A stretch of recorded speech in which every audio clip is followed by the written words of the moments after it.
This is Surfing Through Cinema. I'm your host, Hawaii Harry. Today, with my very special guest, my wife Lexi, we will be discussing the next film for Star Wars Week. This episode is about our favorite scruffy-looking nerve herder, the blaster-wielding and Princess Leia kissing Han Solo. We will discuss how the movie Solo, a Star Wars story, an amazing idea on paper, became a total disaster and potentially killed off any future spin-off films for the Star Wars series. This week is all about Ron Howard's film, Solo, a Star Wars story.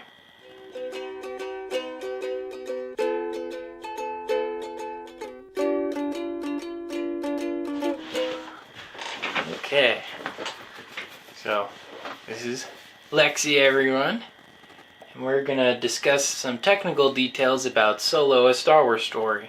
It had a budget of $275 million and only grossed $393 million, so it barely made enough money to pay it off and didn't make any money really after that.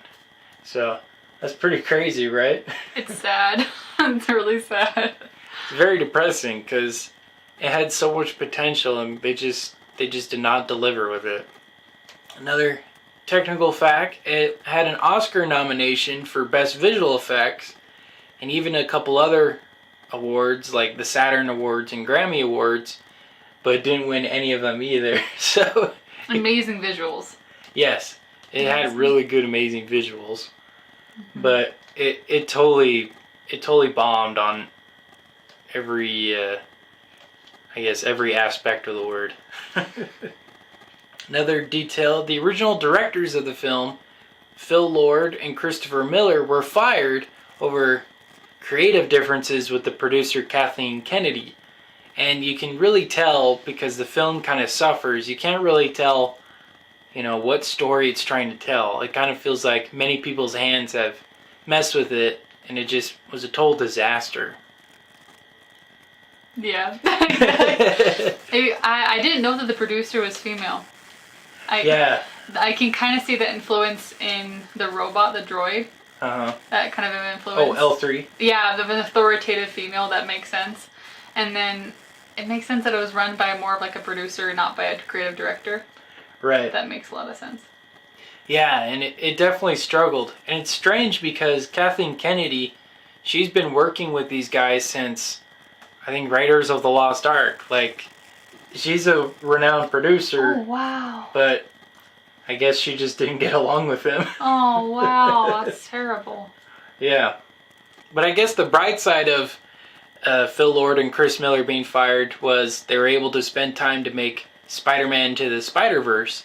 So I guess there's a plus to that. That was a cool movie. That was awesome. Same, like, a great visual effects. That was really cool. Yeah, definitely something different.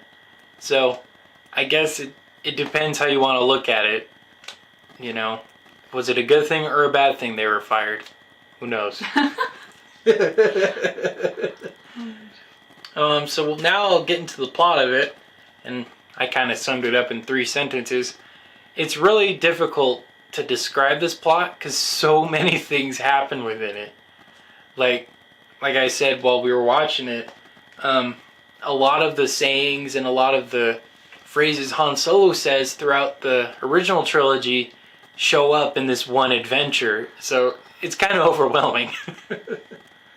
Yeah. Yeah, it's a lot, and I think you said everything that happens in the Star Wars saga is explained or retold in this one movie, but very openly and obviously. Like, it's not hinted at and it's not played with, like, creatively.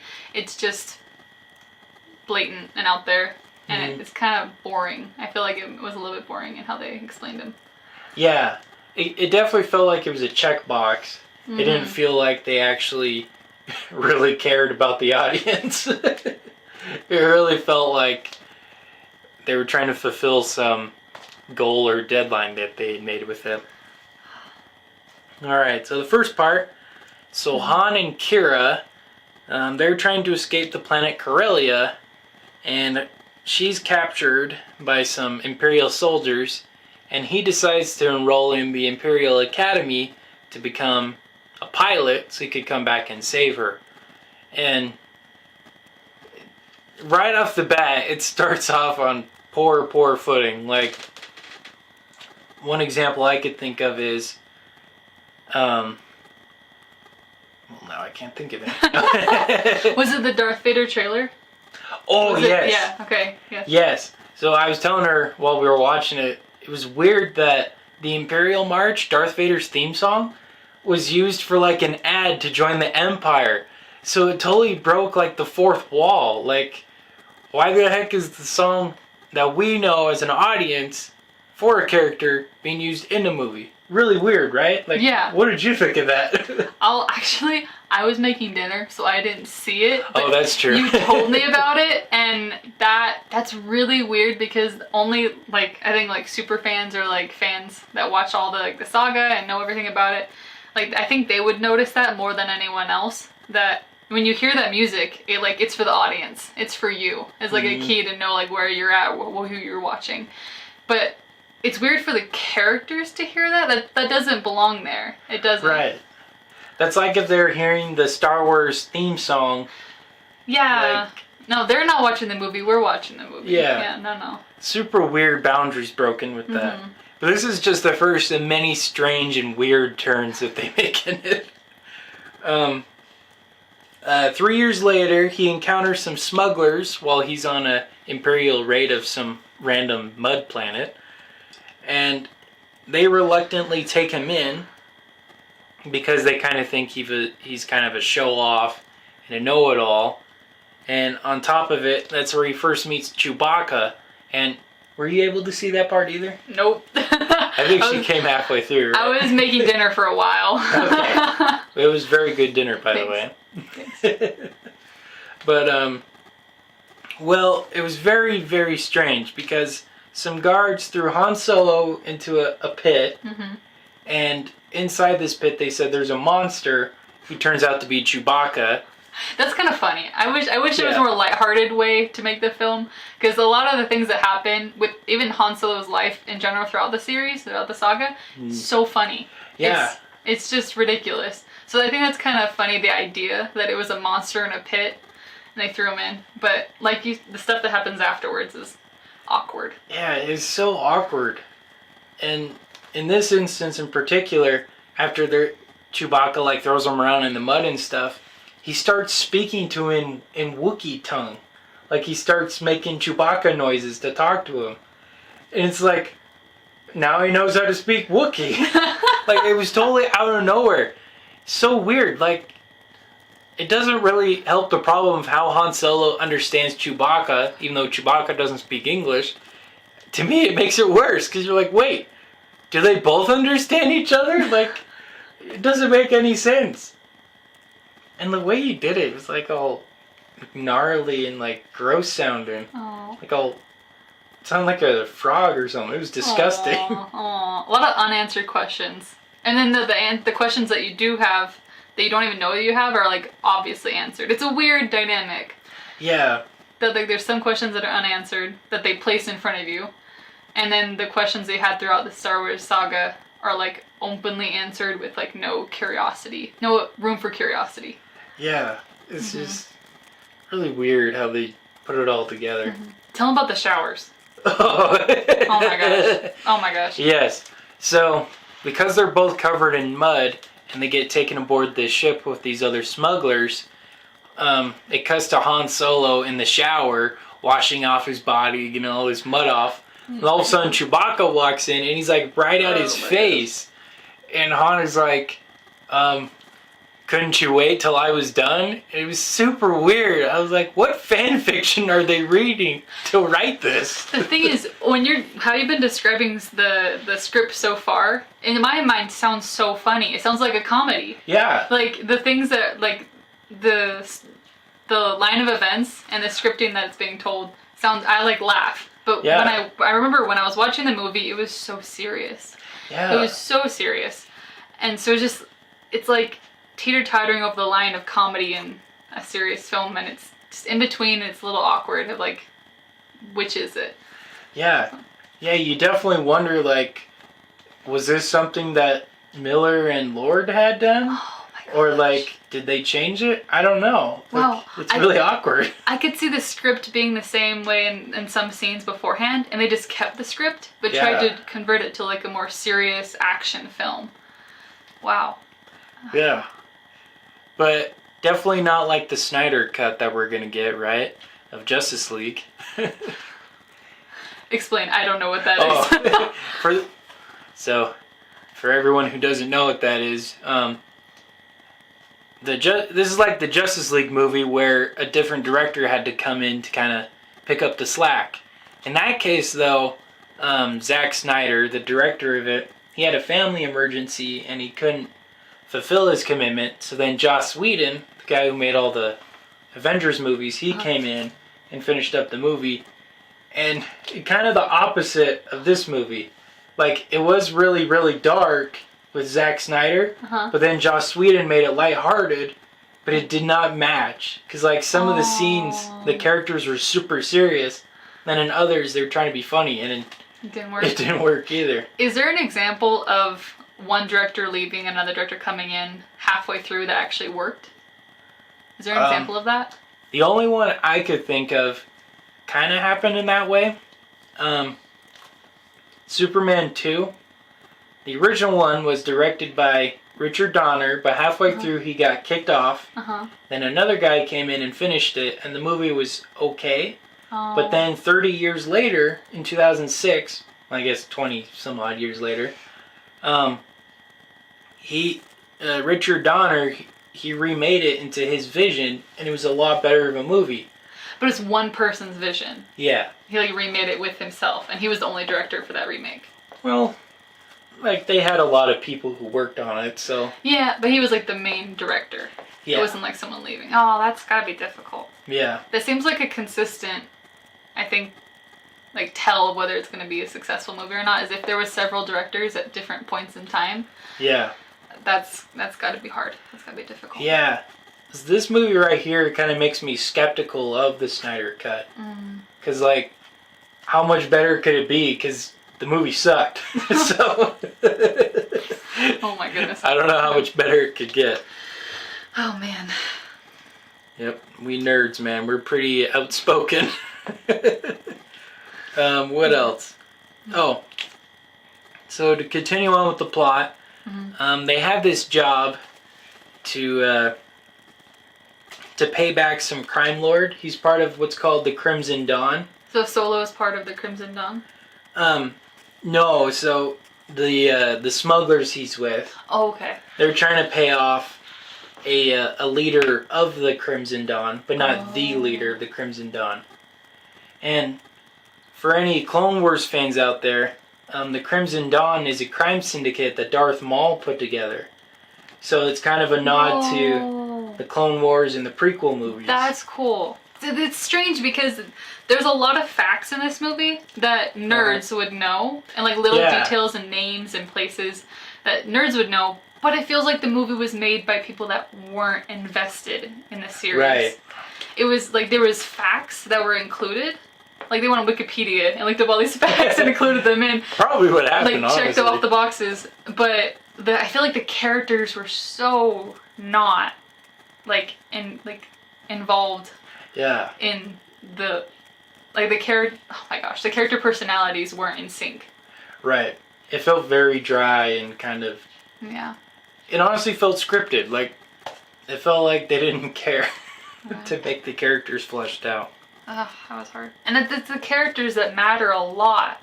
It's all about the whole movie is about one of the characters. Right, literally the title of it.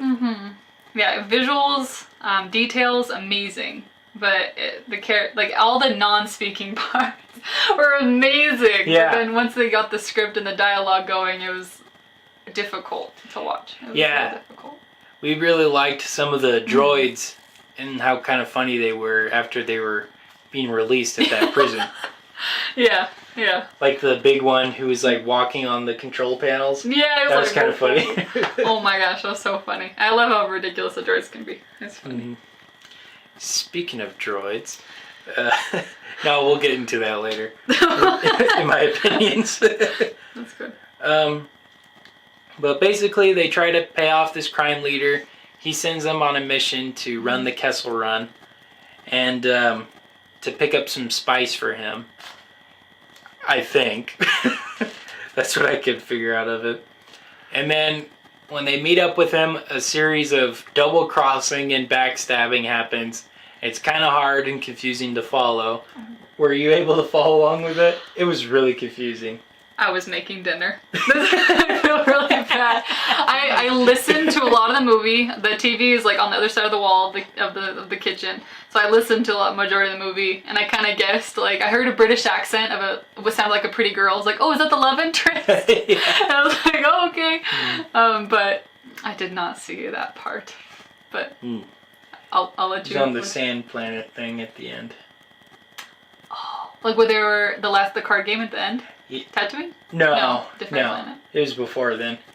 Okay. Anywho, but the children bandits, like the children. Yeah. Oh, were they the group that Darth Maul? No. Okay, I'll let you continue. Oh my goodness. But yeah, a series of double crossing, and Han escapes with his new pal Chewbacca, and. Well, I guess a point I forgot to bring up was they meet up with Lando Calrissian just because they wanted us to meet Lando in a Han Solo movie. And he kind of double-crossed them and left. So they were chasing him and found him on this planet. And Han Solo plays him again in Sabacc, and he wins the Millennium Falcon. And, I mean, if you call it that, he kind of cheated. So, did you feel like that was Han Solo's character to kind of cheat against a cheater? That was the end scene, right? That was like yeah. Okay, yeah. So I feel like it's definitely Han Solo's way to like cheat, but in a friendly way, like a jokester way that he thinks it's like funny. But it kind of felt like he was a little too smart in that situation. Yeah. It felt like he was too, I don't know. Because I like thinking of Han Solo as lucky. As lucky in getting away with things, even though he's a total... Like, he's very charismatic with ladies, but short term. Yes. And I think, I don't know. I didn't feel right. But I love Donald Glover as Lando. I thought that was really cool. I love watching him in Community as being the total opposite of that. Like a total dork. And he tries to be cool, but he's not. And then when he's Lando, it's like he's really, really cool. And I remember there was one time where he got angry as Lando and he almost blew up. And I was like, whoa, that's cool. Like, and it was really short-tempered, really quick, and then he went back to being cool. I love the fight scenes with him too. He seemed really cool. His mustache was awesome. Yes, he had a killer mustache. It was so cool. Some little lamb chops too. So that was fun. Awesome. So yeah, but I don't know about the card scene.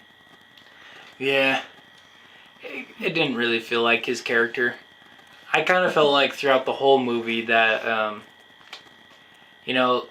characters would say Han Solo was really awesome or did really cool things, but it wasn't really believable. Like, I don't know. I didn't think it was very believable.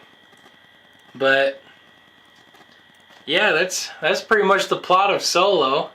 Anything you want to add to it before we go on a break? I think I have more to say, but I'll say it later when we're going over the critic views and our views. All right. That'd be cool. Well, that's plot of Solo, and we're gonna go on a break real quick, but first here's a message from our sponsor. This podcast is brought to you by Anchor. If you haven't heard about Anchor, it's the easiest way to make a podcast. Here's how. It's totally free. There are tools that allow you to record and edit your podcast from your computer and even your cell phone, but that's not all. Anchor distributes your podcast for you so it can be heard on Spotify, Apple Podcasts, and many, many more. You could even make money from your podcast with no minimum listenership. Anchor is everything you need to make a complete podcast all in one small place. So go on and download the Anchor app or go to anchor.fm to get started today. Okay, so we're back from our break. Now we're going to get into some critical reviews and our personal views about Solo, a Star Wars story. So Danny D. Placido, a Forbes writer, says about Han Solo that Han Solo is a dashing rogue, a scoundrel with a twinkle in his eye, but so what? it was the formidable charm of Harrison Ford that turned him into a pop culture juggernaut.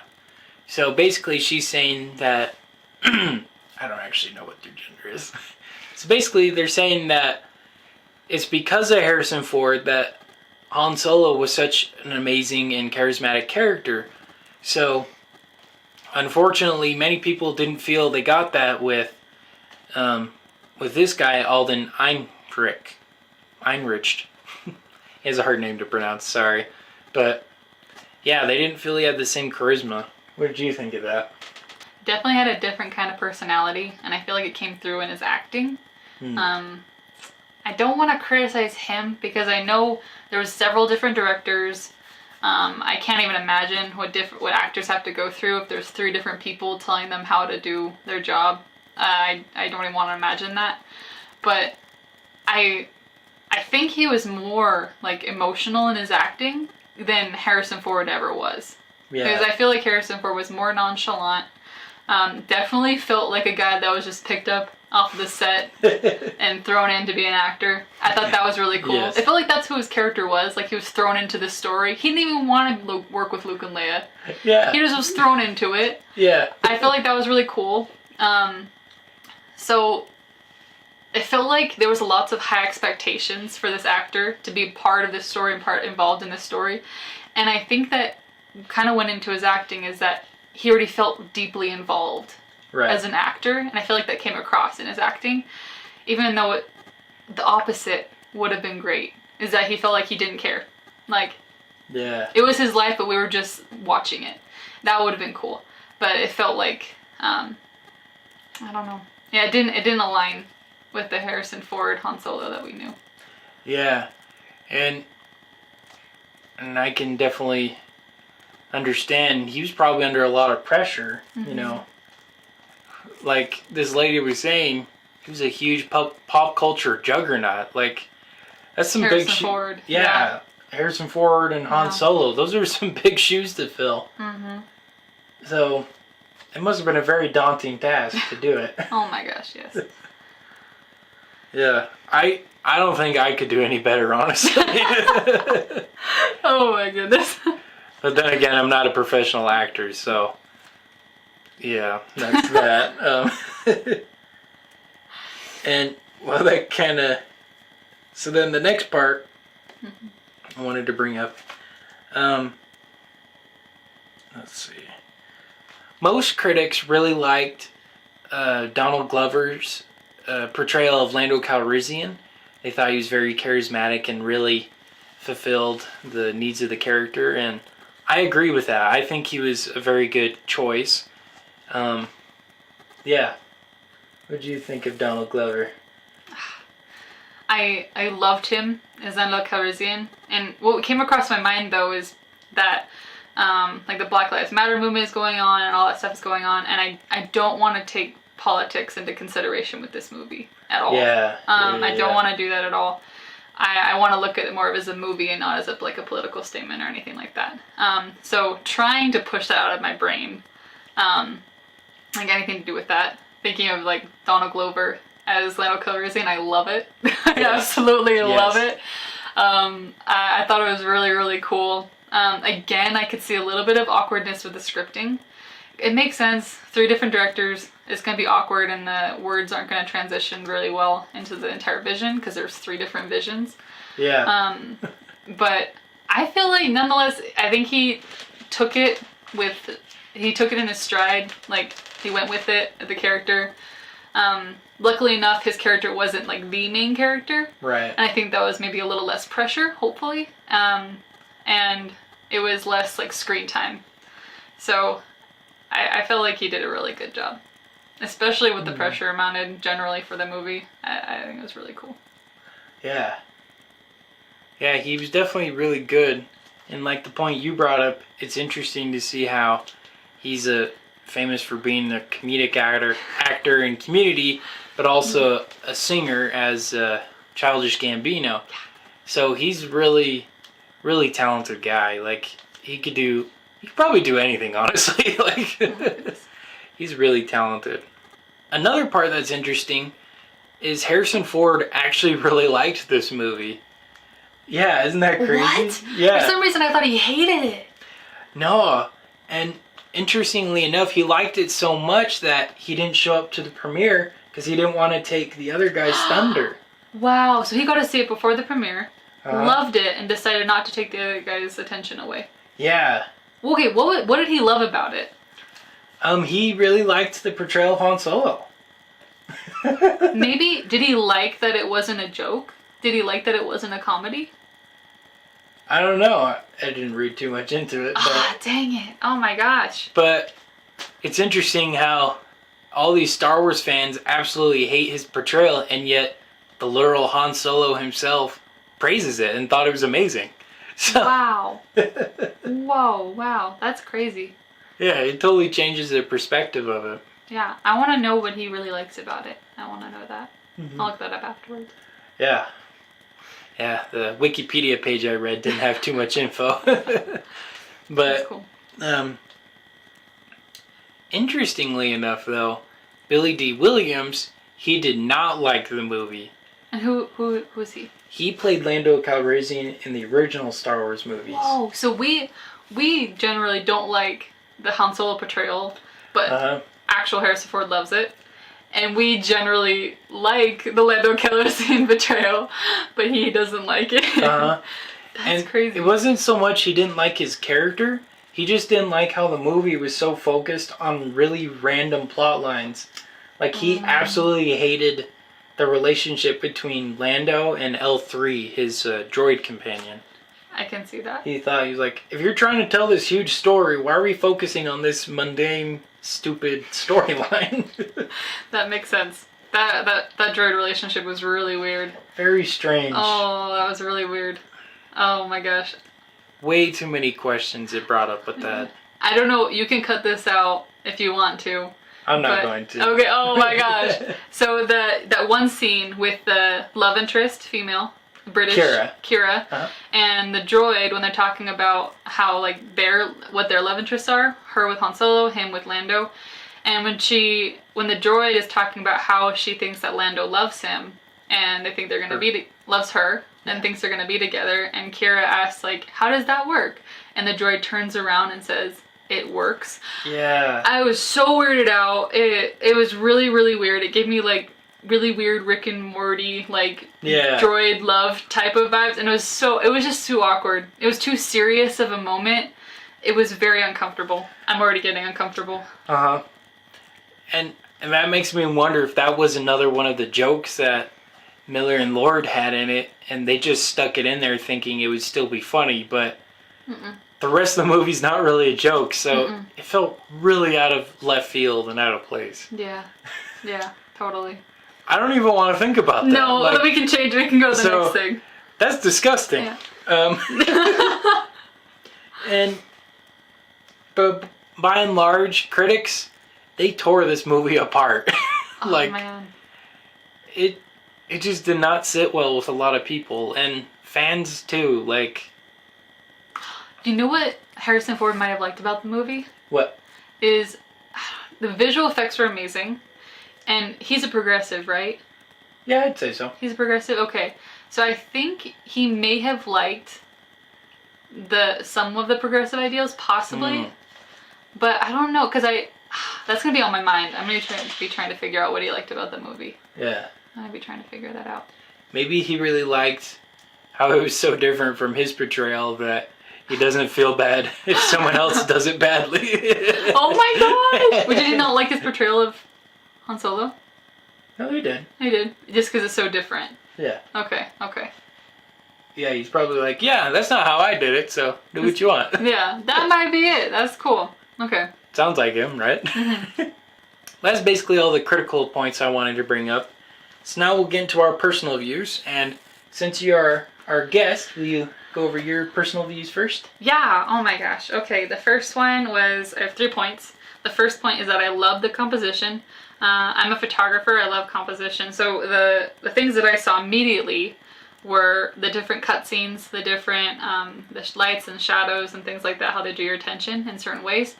The one scene I really liked was they were escaping through that, was it a wormhole? What was it? Oh, the dust cloud? It was like a wormhole. I think that was the Kessel Run. Yes. Okay. So it's right before the Kessel Run, and the lightning strikes. You can see through the driver's seat, through the cockpit. Yeah. So there's a cockpit. Yeah, through the cockpit, and the lightning strikes in the background, and that's not where your attention is at the moment. But when the lightning strikes, you see the Star Destroyer. Yeah. Star Destroyer. Yeah. And it's so terrifying and amazing, and I loved it. And you see it for like a second, and then it goes away, and then the narrative starts drawing your attention towards that.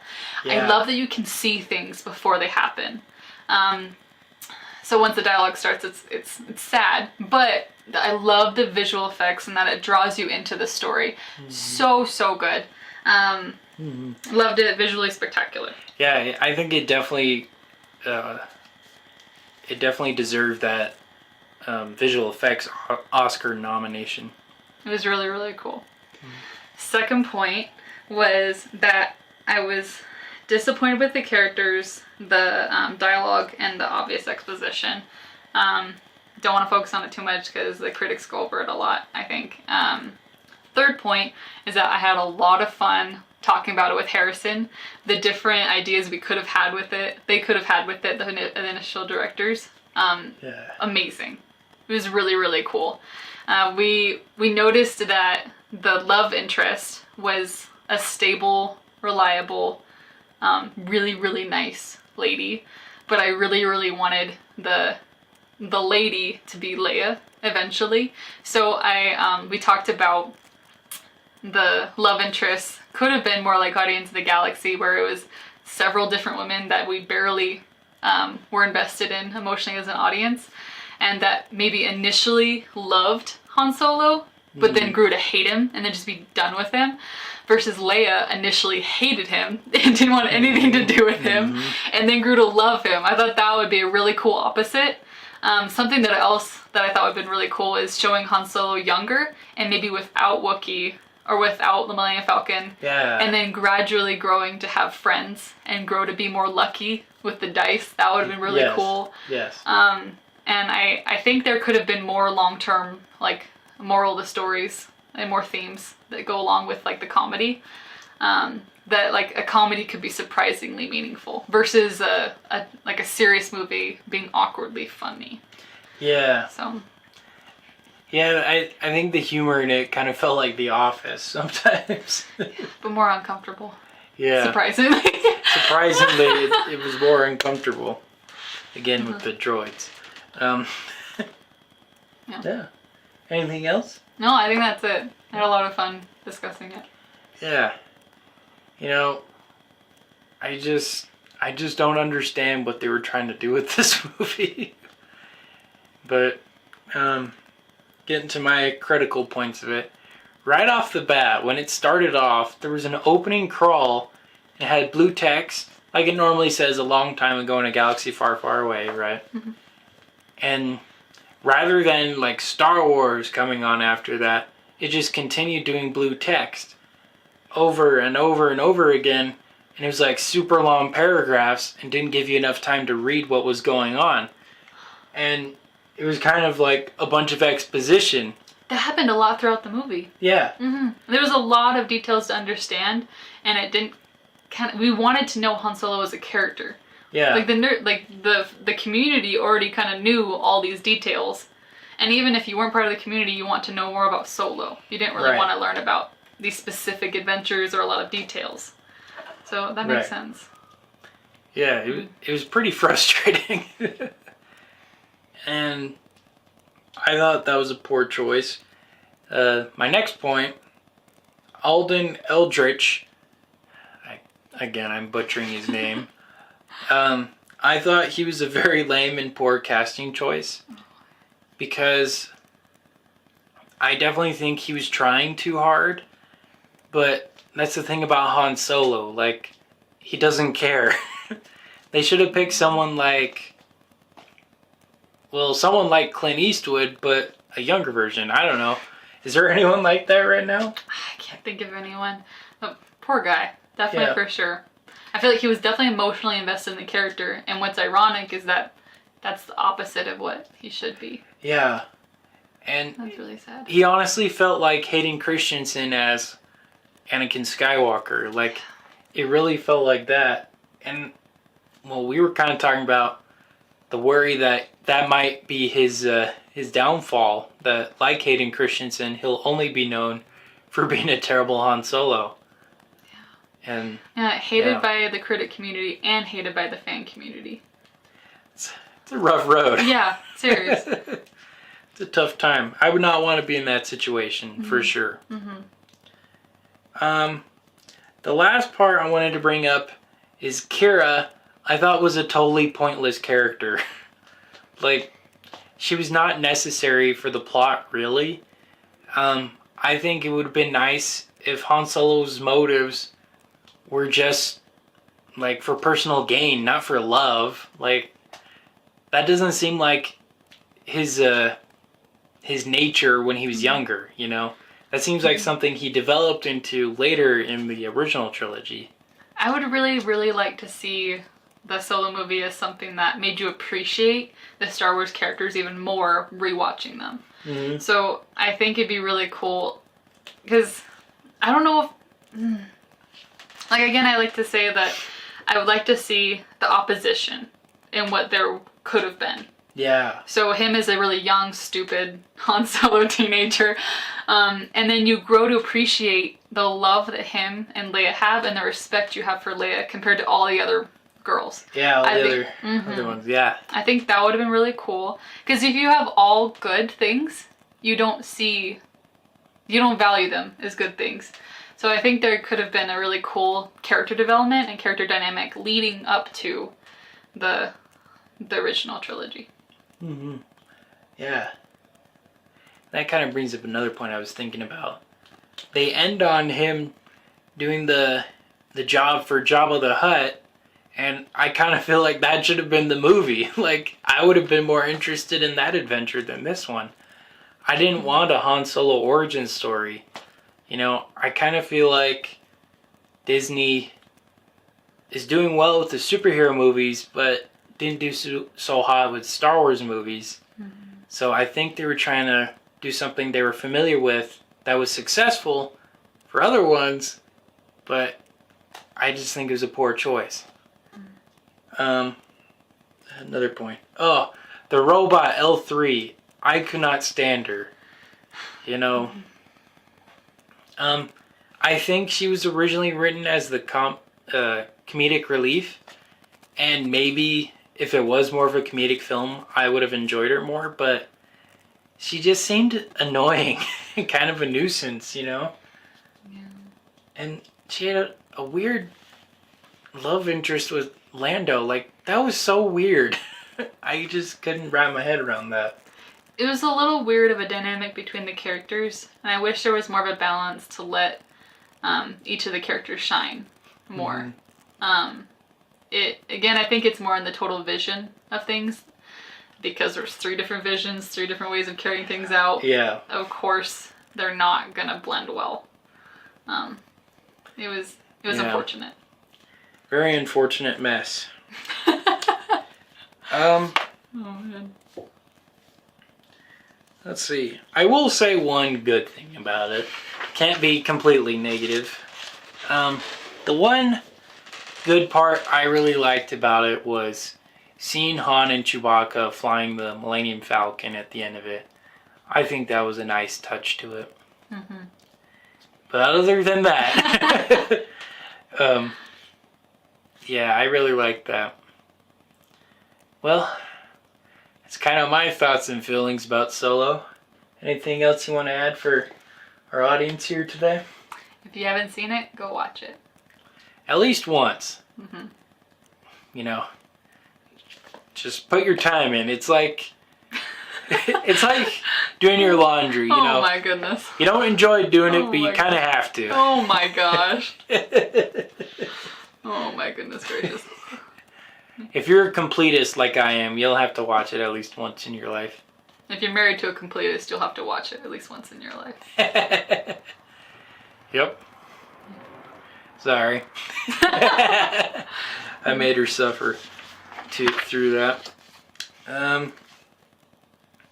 Alright. Well, next time, I'll be discussing the next film for Disney Week. And this movie, like its predecessor, Saludos Amigos, is a film that focuses on Latino culture. And this episode is all about The Three Caballeros, which is my personal favorite of Disney's roadshow movies they made during the 1940s. But yeah, thanks for being here, Lexi. Thank you. It was a pleasure having you. And thank you all for listening and tuning in. And until next time, this has been Surfing Through Cinema with Hawaii Harry. Take care.